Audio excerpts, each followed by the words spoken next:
"You don't own this road anymore," she said, standing on fresh asphalt that was still steaming under her shoes. The smell hit me.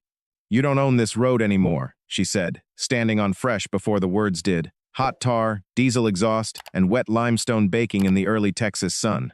Behind her, a paving machine groaned like it had swallowed a truckload of gravel, while three workers in orange vests rolled black asphalt across the private road my father and I had built 22 years earlier. My name is Caleb Mercer, and until that Tuesday morning, I believed a recorded deed, 6 survey monuments, and a locked steel gate were enough to prove that something belonged to you. I was wrong. In Briar Glen, ownership apparently depended on who had the loudest voice, the cleanest white SUV, and the HOA president's name printed at the bottom of a work order. Diane Whitaker had all three. She stood beside her pearl-white Cadillac with a leather folder tucked beneath one arm, watching the crew uproot my cedar fence posts as casually as someone pulling weeds from a flower bed.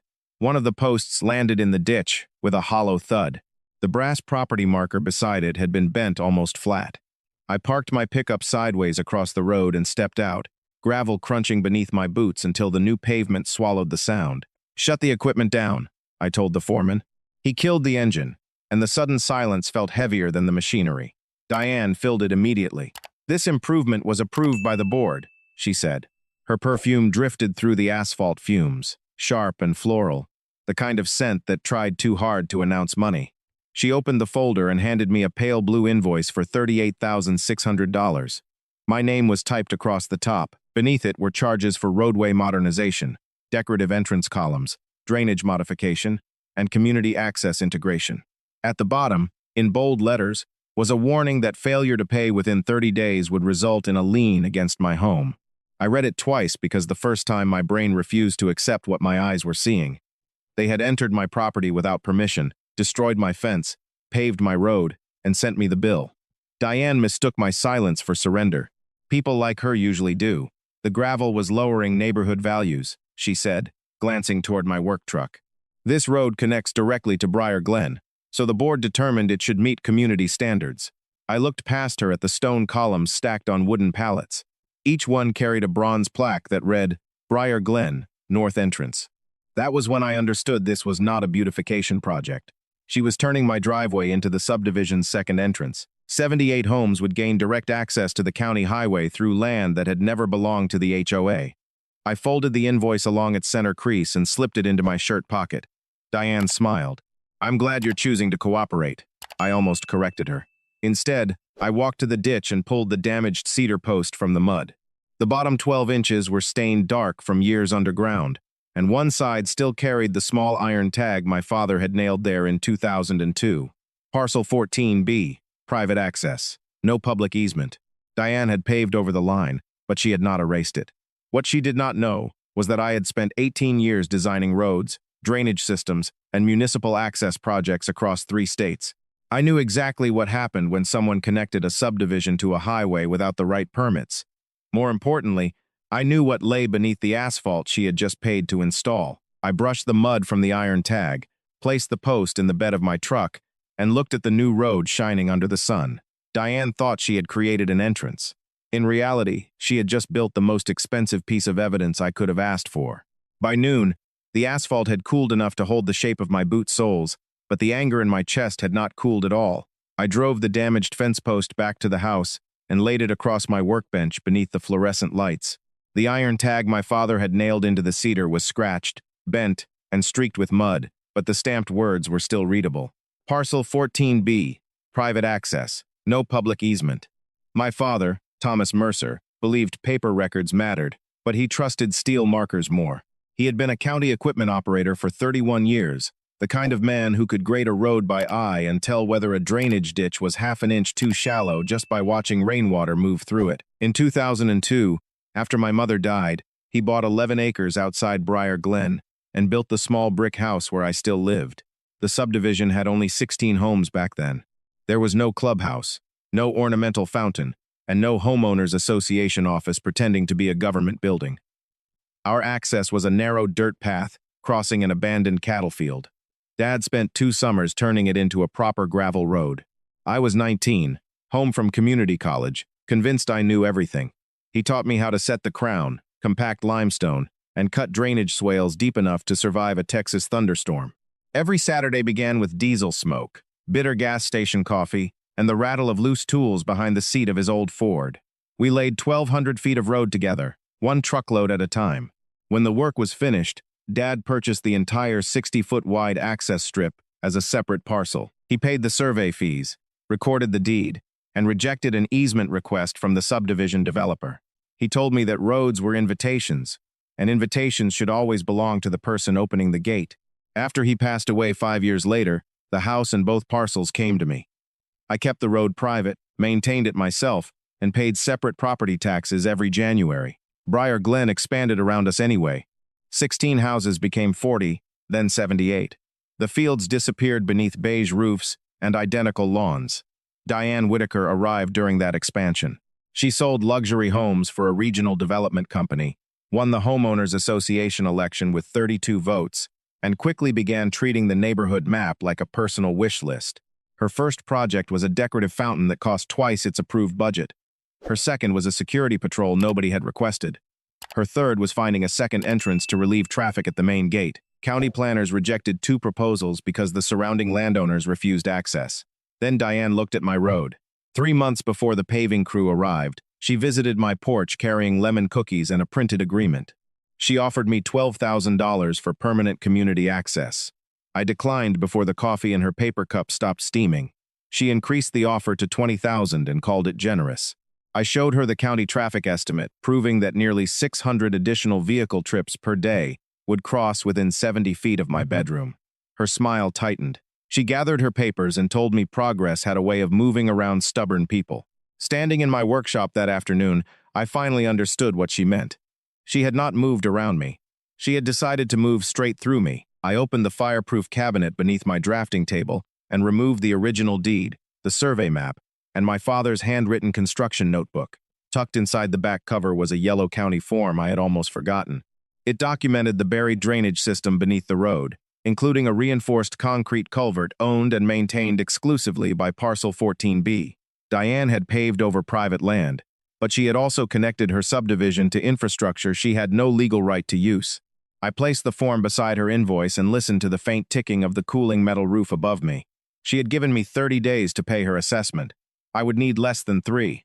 At 7:30 the next morning, I carried the deed, survey, drainage form, and Diane's invoice into the county engineering office. The lobby smelled like copier toner and old coffee. Fluorescent lights hummed above rows of plastic chairs, and somewhere behind the counter, a printer kept spitting out permits with the steady rhythm of a machine that had seen every bad idea in Texas. A young clerk named Melissa scanned my documents, then stopped when she reached the map. Her finger traced the 60-foot access strip from the highway to my house. "This is a separately recorded parcel," she said. "There is no public dedication." I nodded and showed her the new entrance plan Diane had left with the paving contractor. Melissa's expression changed. The plan carried a county approval stamp, but the permit number belonged to a sidewalk repair project 6 miles away. Someone had copied the stamp onto a document that had never passed through the engineering department. She called her supervisor, Raymond Cole, a gray-haired civil engineer with reading glasses hanging from a cord around his neck. He studied the papers without speaking. His thumb rubbed the edge of the forged approval until the ink smudged slightly. "Who authorized the connection to the state highway?" he asked. "Diane Whitaker," I said, "president of the Briar Glen Homeowners Association." Raymond exhaled through his nose. "A homeowners association cannot authorize highway access." He pulled up the county database and searched my parcel. No driveway expansion permit. No traffic study, no drainage review, no utility clearance.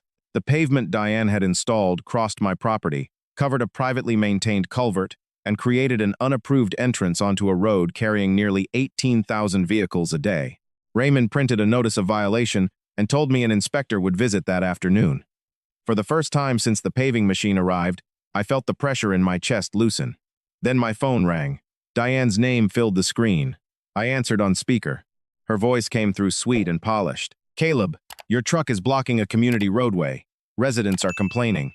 Raymond looked at me over his glasses. "It is not a community roadway," I said. "It is my driveway," her tone hardened. "The board has voted otherwise. The board cannot vote itself ownership." There was a pause, followed by the faint clink of a spoon against a coffee cup. "You should think carefully before making this difficult," she said. We have attorneys. I looked at the forged permit lying beneath Raymond's hand. Good, I said. They are going to need the practice. By 3 o'clock, a county inspection truck was parked beside my gate. Raymond and a state transportation officer named Laura Bennett measured the entrance, photographed the missing survey markers, and examined the culvert through a drainage opening beside the road. Laura crouched near the pavement and pointed to a dark line forming across the asphalt. The paving crew had added nearly 4 inches of material without extending the culvert walls. The extra weight was already pressing against the old concrete shoulders. One heavy storm could force runoff across the road and into my lower pasture. While we were documenting it, Diane arrived in her Cadillac with 2 board members and a private security guard. She stepped out, holding another blue notice. You are interfering with association property, she announced. Laura stood and brushed dust from her hands. Ma'am, this entrance is under an immediate administrative review. Diane's smile flickered. The county approved our improvements. Raymond held up the copied permit. No, it did not. For half a second, nobody moved. Even the cicadas seemed to go quiet. Diane recovered quickly and blamed the contractor, then blamed a clerical error, then claimed I had verbally granted access months earlier. I opened my father's notebook to the page, recording every offer she had made and every refusal I had given. Dates, times, witnesses, all written in my own hand. Diane stared at the page, and her fingers tightened around the notice. Laura placed a temporary closure order against one of the new stone columns. The paper snapped in the hot wind like a small flag of surrender. Diane watched her board members read it, then turned toward me. This is not over, she said. She was right. Before sunset, she filed a legal claim, accusing me of obstructing an established community easement. She thought another stack of paper would make her road real. She did not understand that the next storm was already moving across the county, and the buried culvert beneath her asphalt was about to prove exactly who owned it. The first thunder rolled in just after midnight, low and steady enough to rattle the glass in my kitchen cabinets. By 1:15, rain was hammering the metal roof so hard it sounded like handfuls of gravel thrown from the sky. I stood at the back door with a flashlight, watching water race through the pasture in silver sheets. The smell of wet cedar drifted in through the cracked window, mixed with the sharp mineral scent that rises from dry Texas soil when it finally gives in to a storm. My father had designed the road drainage for nights exactly like this. The old concrete culvert carried runoff beneath the gravel crown and released it into a shallow channel along the west fence. It had worked for more than 20 years. Diane's pavement changed everything. The 4 inches of asphalt sealed the shoulders, narrowed the drainage opening, and forced the water against the new stone columns like a hand pressed over a drain. At 1:42, my phone buzzed with an alert from the weather station mounted near the barn. Water level rising at Culvert 1. I pulled on my rain jacket, grabbed the camera case, and drove my truck as far as the road remained safe. Headlights swept across brown water climbing over the pavement. The bronze Briar Glen plaque gleamed beneath the rain, polished and useless. I parked on higher ground and started recording. Water pushed against the asphalt edge, curled around the stone column, and poured into my pasture where the contractor had destroyed the original drainage swale.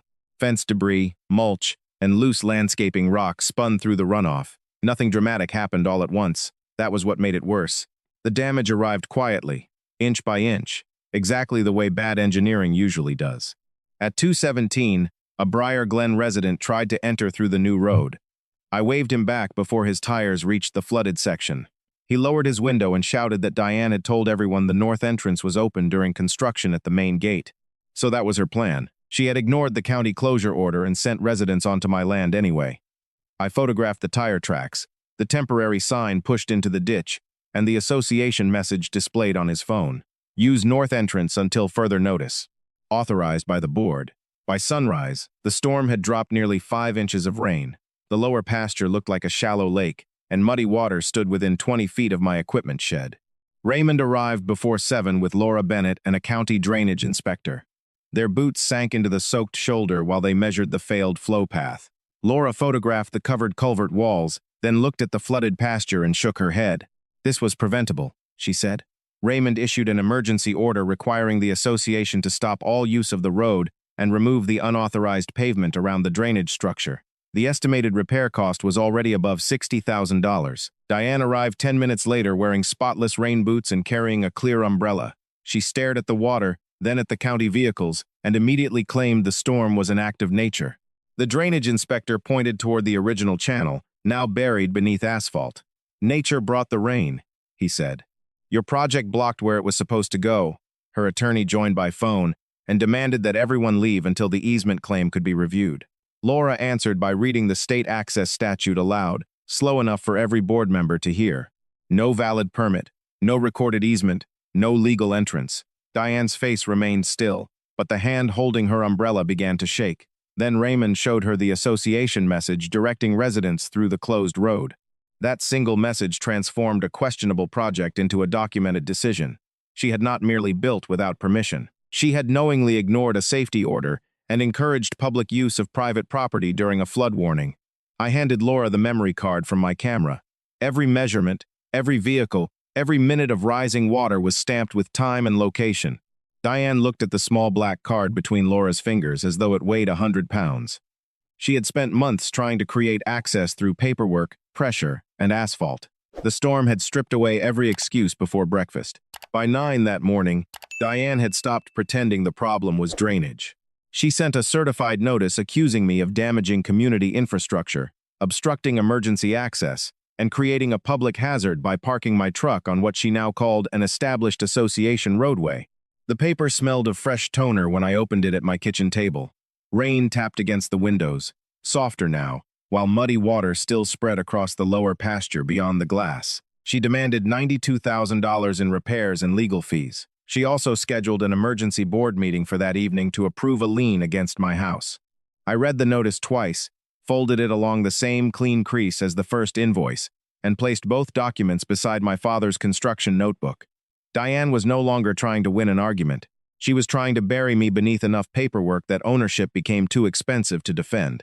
At 5:30, I walked into the Briar Glen clubhouse carrying a cardboard file box and a portable document scanner. The room smelled like lemon cleaner, damp carpet, and expensive coffee. Nearly 60 residents filled the folding chairs. Some avoided my eyes. Others looked toward the windows as if private property disputes might be contagious.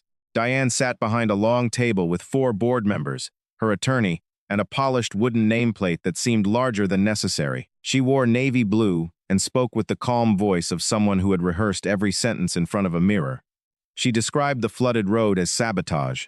She claimed I had altered the drainage system after construction. Then she displayed photographs of my truck near the entrance and suggested I had intentionally blocked residents during an emergency. That was when I understood her strategy. She could not prove an easement, so she planned to make me look dangerous enough that nobody cared about the deed.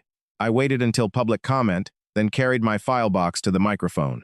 I placed the county closure order on the projector, followed by the original drainage map, the time-stamped storm photographs, and the association message directing residents through the closed entrance. Each page appeared on the wall behind Diane, large enough for every homeowner to read. The room grew quieter with every image. Her attorney objected that the documents were incomplete. I agreed. Then I added the missing pages. Earlier that afternoon, I had requested the association's financial records under state nonprofit law. The treasurer, a nervous accountant named Harold Price, had sent them after learning the county was investigating the forged permit. The paving contract had not cost $38,600. It cost $24,000.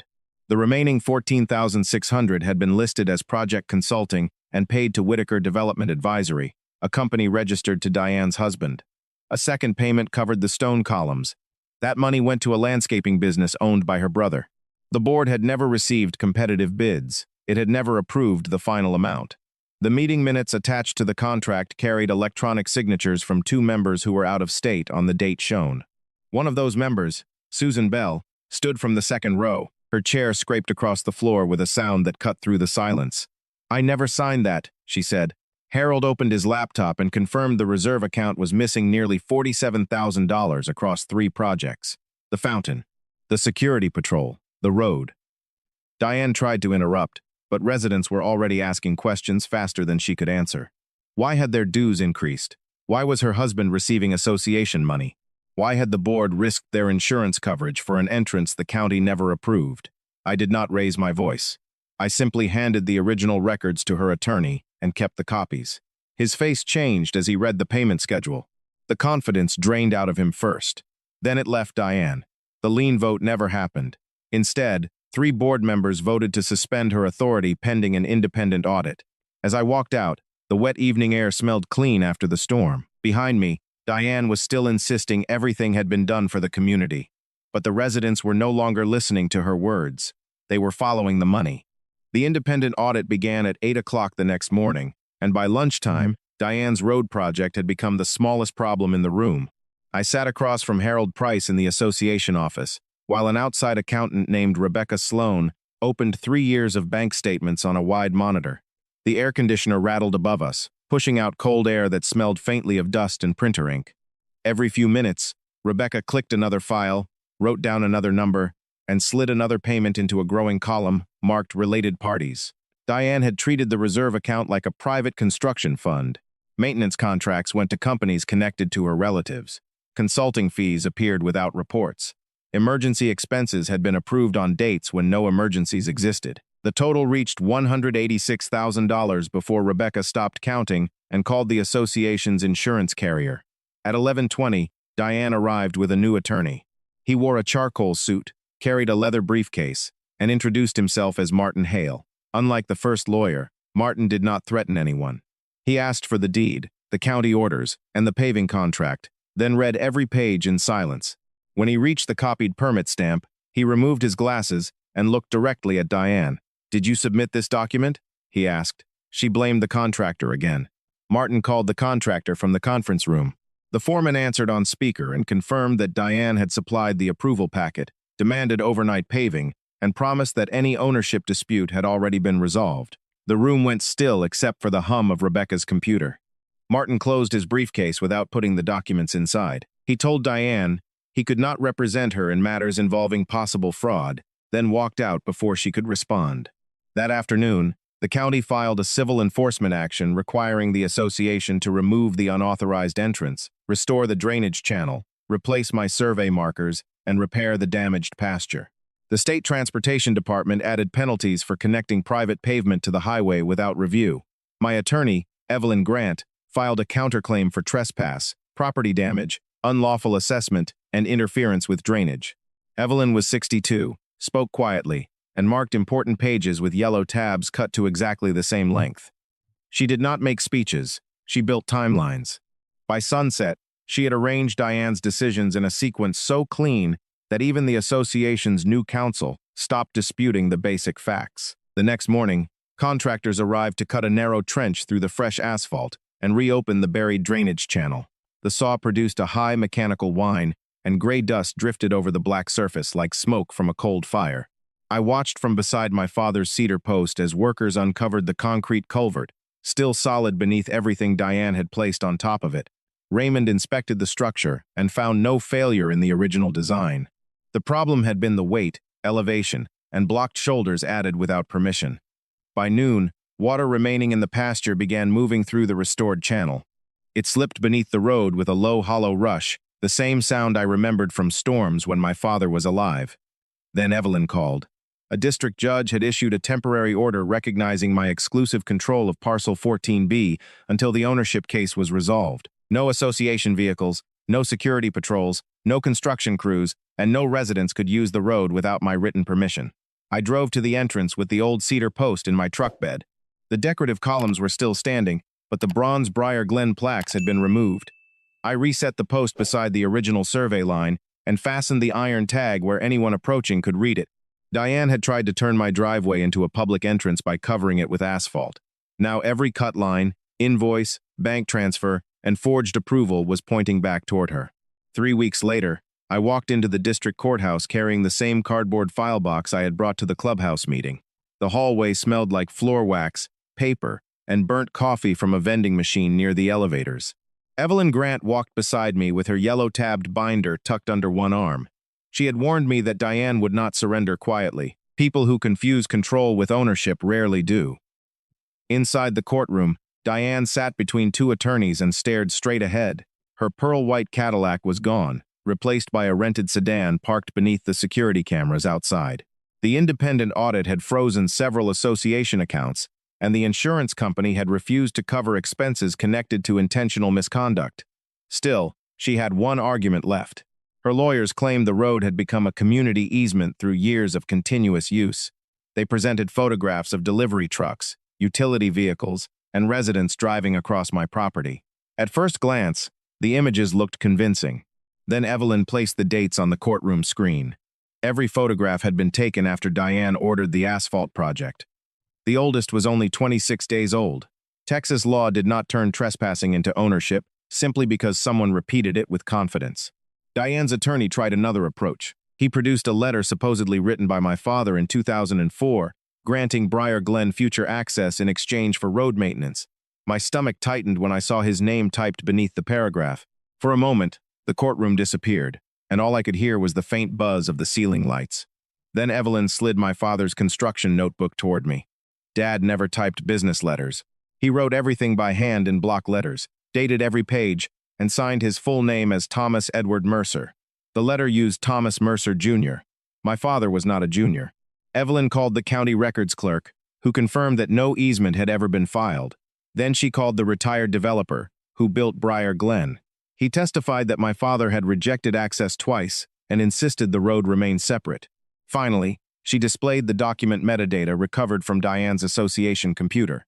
The letter had been created 11 days after the county issued its closure order. The author field carried Diane Whitaker's office account.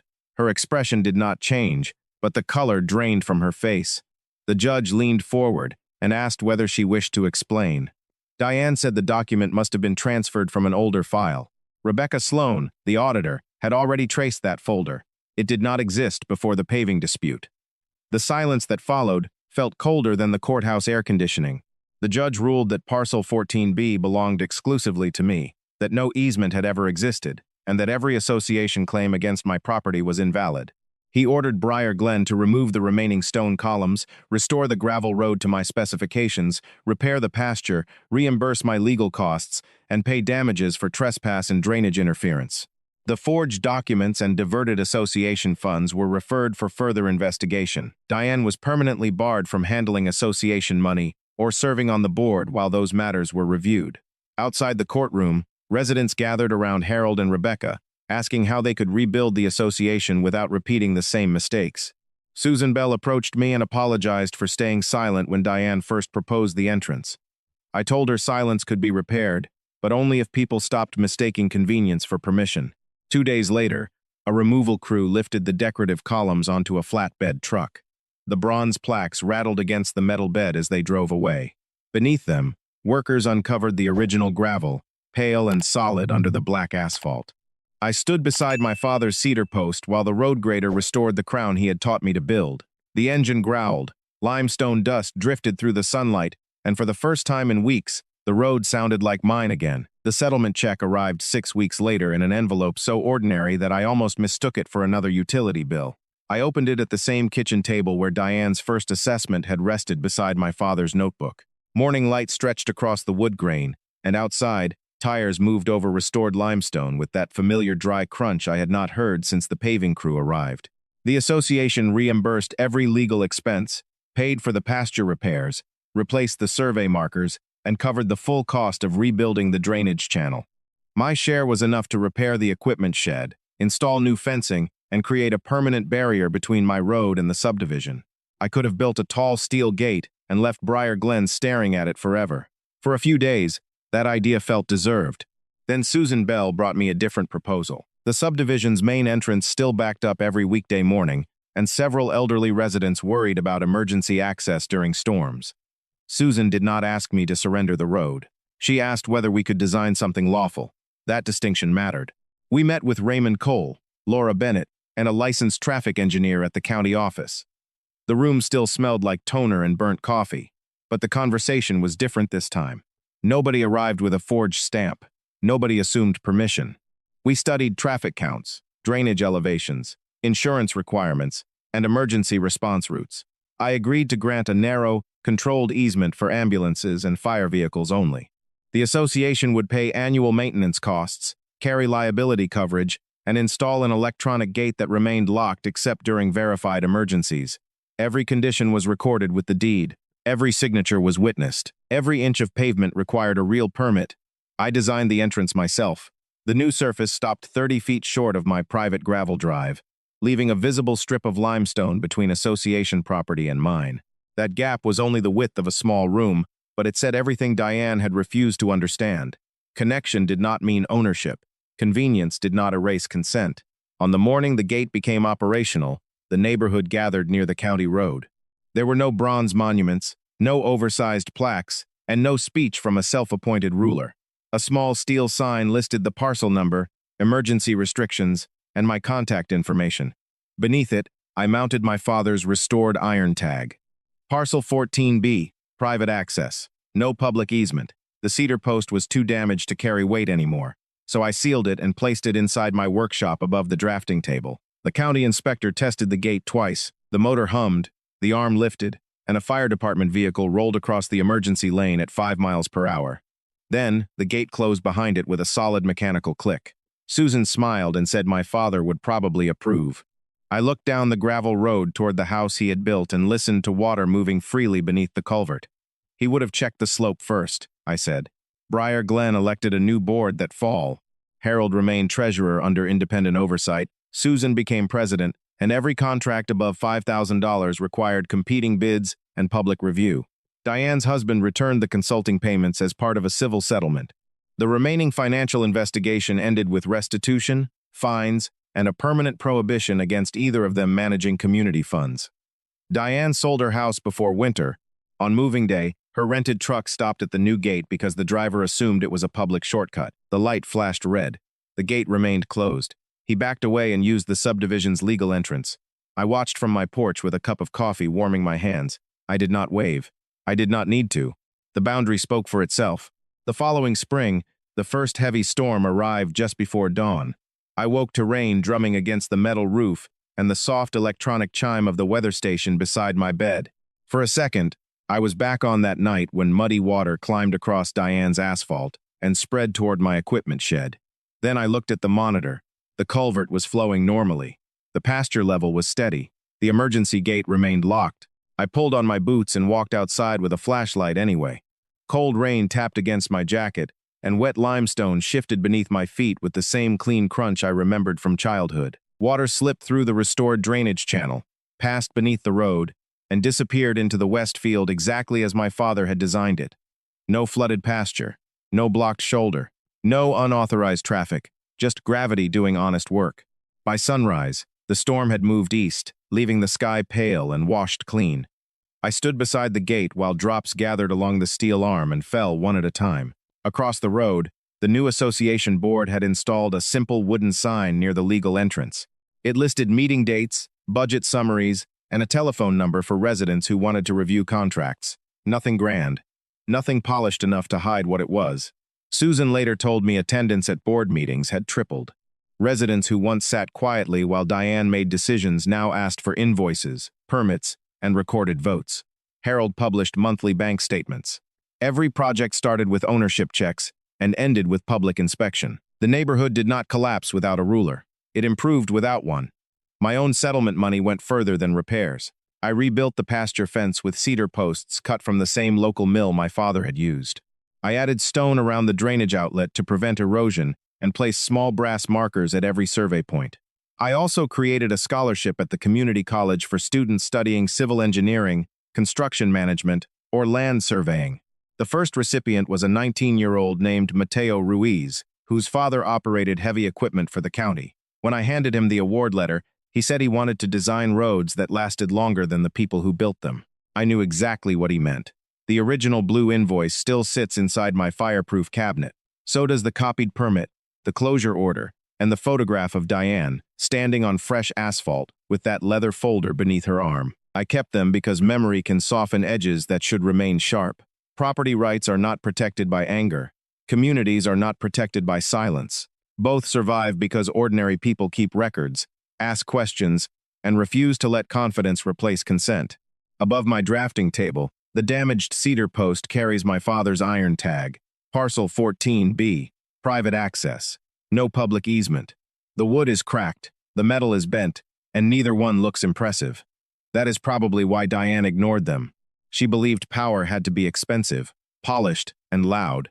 She never understood that the strongest things on that road were quiet, a recorded deed, a measured boundary, a drainage line built correctly, a neighbor willing to open a gate for emergencies without giving away the land beneath it.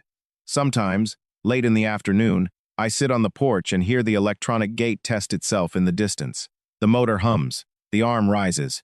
Then it lowers with one solid click. That sound does not remind me of revenge. It reminds me that justice does not need to shout. It only needs patience, proof, and a boundary that holds.